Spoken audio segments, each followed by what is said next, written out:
Hi! In this video we are going to see how to work with sets.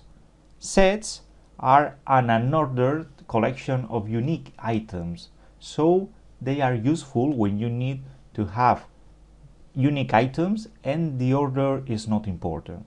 So for example, we can define a set of numbers, and the way of defining a set is by using braces such as dictionaries.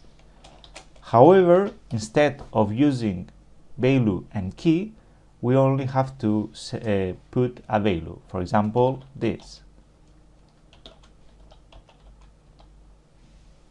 In this case, we can print the set,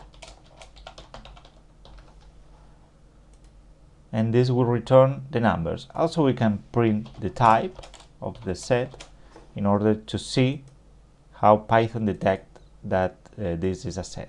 It's important that the values of a set must be unique. So if we repeat some of the values in order to construct the set, Python will remove the repetition. In this case, take into account that here this value is repeated, and when creating the set, Python deletes repeated elements. In a different way than lists or tuples, since sets have not order, we cannot do the access by position. For example, we cannot do this. We cannot access position 2. In addition, we can add or delete elements in a set. For example, we can add some element by the method add. Between parentheses, we can add the value that we want.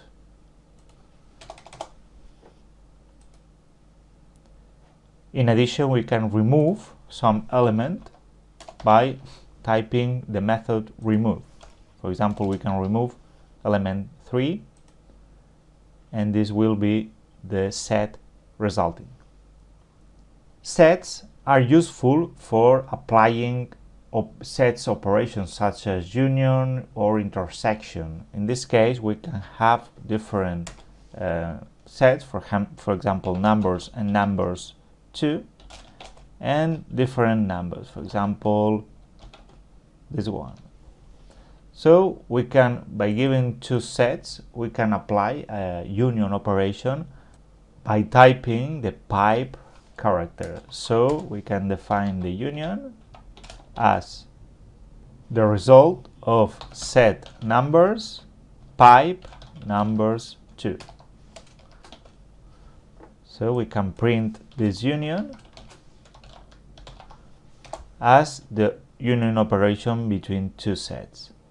Other operations, for example intersection, is represented as ampersand, and then we can have these operations. Of course, you can see the documentation in order to see all the methods and functions that are useful for sets. Thanks for watching.